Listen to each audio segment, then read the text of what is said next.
ሙሽሪትን ተመልከች። ስትታይ በጣም የደበራት ነው ትመስለው።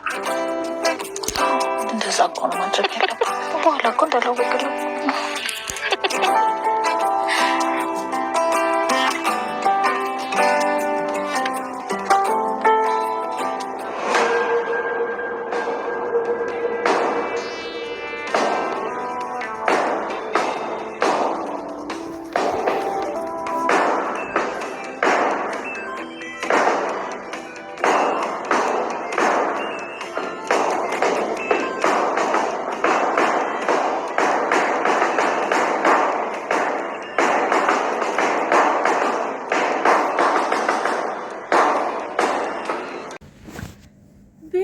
ከባሮክ ጋር ቀለበት ለማሰር እንግዲህ ሽርጉድ እንደተባለ ማርያ ነግራታለች። ማርያ ይሄን ነገር ለመናገሯ ለምን አስፈለገ? ባሮክ አደራሽን እንዳትነግሬት ዛሬ ቀለበት ላረግላት እፈልጋለሁ በማለት እንግዲህ ለማርያ ሲነግራት የመጀመሪያዋ ደስተኛ ማርያ ነበረች ከባሮክ በላይ የሆነችው።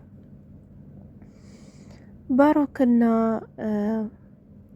ማርያ እንግዲህ ለአምነን ህይወት ውስጥ ምን ያህል አስፈላጊ ናችሁ ብላችሁ ታስባላችሁ? ማርያ ይሄን ያህል ለአምነን የምትጨነቀውማ አምነንን ታፈቅረዋለች ወይስ ምን ፈልጋ ነው?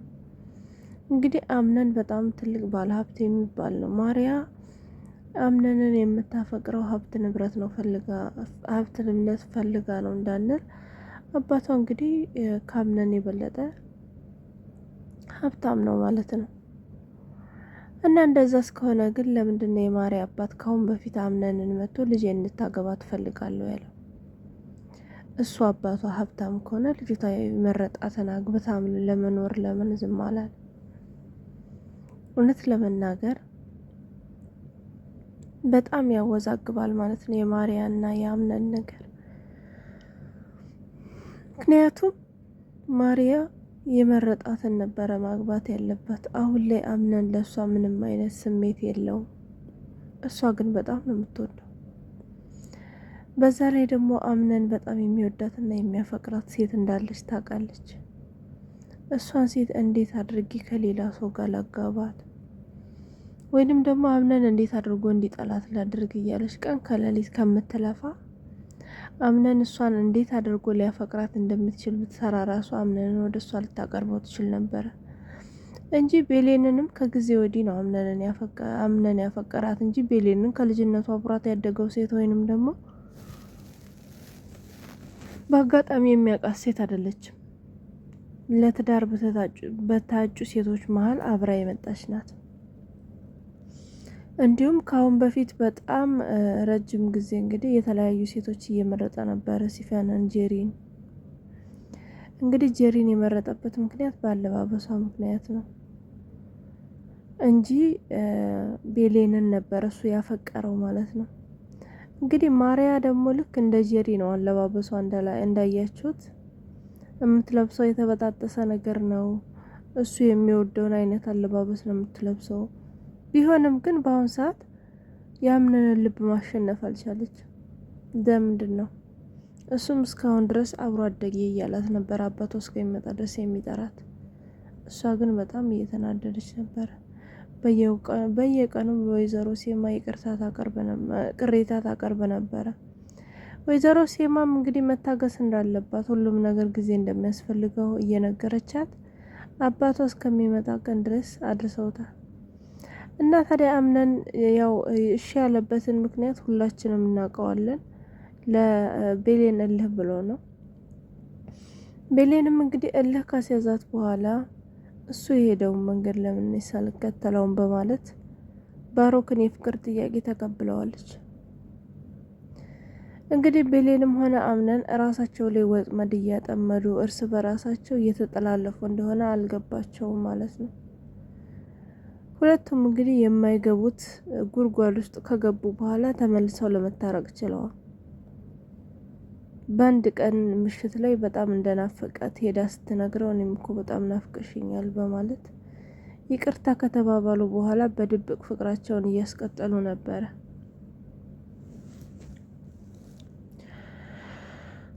በጣም ነው የሚገርመው አይደለ? አሁን ላይ ታዲያ አምነንና ቤሌን በድብቅ እንደሚገናኙ በጣም የተለያየ ሰው እያያቸው ነው። ምን የሚፈጠር ይመስላችኋል? በጣም ደግሞ የተናደደችባቸው ወይዘሮ ሞርዚና ናት ማለት ነው። ሞርዚና እንግዲህ ባሮክ ከቤሌን ጋር እንደሆነ ስትሰማ በጣም ነበረ ደስተኛ የሆነችው። በጣም ነበረ ደስ ያላት። ምክንያቱም ባሮክ በጣም አስቸጋሪና መጥፎ በቀለኛ ልብ ስላለው ይህንን ነገር ደግሞ ቤሌን በጣም ጥሩ ልጅ፣ ሰውን በመልካም መንገድ መምራት የምትችል መልካም ሴት እንደሆነች ስለምታውቅ ታስተካክሏለች ብላ በማሰብ በጣም ደስተኛ ሆና ነበረ። ነገር ግን በመጨረሻ አምነንና ቤሌን አብረው ሆነው በጣም በውድቅት ሌሊት ባልና ሚስት አብረው መሆን ባለባቸው ሰዓት ስታያቸው በጣም ነበር የደነገጠችው። ይቺ ልጅ ምን አይነት ልጅ ናት? ይቺ ልጅ እውነት እኔ እንደማስባት አይነት ልጅ አይደለችም እንዴ? አምነንስ ምን እየሰራ ነው? ሁለቱም ባለትዳሮች ናቸው። ግን በዚህ ሰዓት እዚህ ጋር መቀመጡ ለምን አስፈለገ? በማለት በጣም ተናዳ እንግዲህ ለሴማ ለመናገር ሁሉ ሄዳ ነበረ። ግን ያው መናገር አልደፈረችም እንጂ ሴማ እንግዲህ ይህንን ነገር በሰማ ምን ትላለች የሚለውን ነገር በነግራችሁ ቤሌንን ከዛ ቤት ታባረራታለች። ምክንያቱም ሴማ የምትፈልገው አምነን ማርያን ብቻ እንዲያገባ ነው። በተደጋጋሚ ጊዜ የልጄ ንግስት፣ የኔ ልጅ፣ ምራቴ ያለች ስትጠራ ሰምተናል። እንግዲህ ሴማ ማርያን አምነን እንዲያገባት የምትፈልግበት ምክንያት የነሱ ካሁን በፊት የነበረ ውለታ ስለነበረ እንግዲህ ያንን ውለታ ለመመለስ የአቶ ካርታንን ውለታ ለመመለስ ግዴታ አምነን ማርያን ማግባት አለባት ብላ ነው የምታስበው ማለት ነው። አምነን ግን በጣም የሚያፈቅራት ሴት አለች። ያንን እንኳን አልጠየቀችውም። ካሁን በፊት በጣም በተደጋጋሚ ጊዜ ትዳርን ሞክሮ ባይሳካለትም ግን አሁንስ ምን ላይ ነህ ብላ እንኳን አልጠየቀችውም። ነገሩ ብትጠይቀውም እሱ በዛ ሰዓት ከቤሌን ጋር በጣም ትልቅ እልህ ውስጥ ነበረ። እንግዲህ በስተመጨረሻም እንዳያችሁት ባሮክ አምነን እና ቤሌን በድብቅ እንደታረቁ ከሰማ በኋላ ይሄንን ነገር ማፈጣና አድርጌ ይሄን ልጅ ማቃጠል አለብኝ። አሁን ደግሞ የመጀመሪያ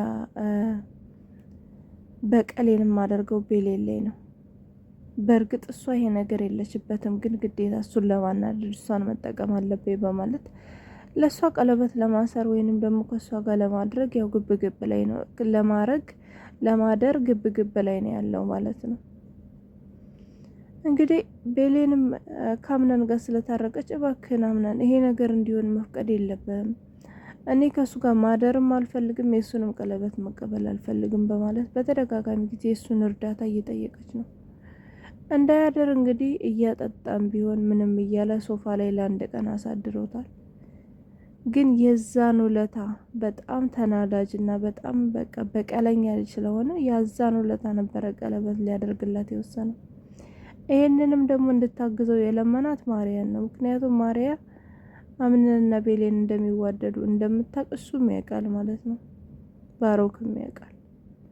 ይሄንን ነገር ማርያን በጠይቃት ልታሳካልኝ ትችላለች በማለት እሷን ነው አጋዥ አድርጎ እንግዲህ የቀለበት ፕሮግራሙ እንዲስተካከል ያደረገው። ይሄንን የሰማው አምነንም እንግዲህ በጭራሽ ይሄ የቀለበት ፕሮግራም ሊሳካ አይችልም፣ እኔ በሆነ መንገድ ላስቆመው እችላለሁ በማለት እንግዲህ እየዛተ ነበር። ነገር ግን የቀለበት ፕሮግራሙ በጣም በሚገርም ሁኔታ ልጁ እስከሚንበረከክላት ድረስ ምንም የተበላሸ ነገር የለውም። እና የዚህ የቀለበት ፕሮግራምስ በምን መልኩ ሊቆም ይችላል ብላችሁ ታስባላችሁ?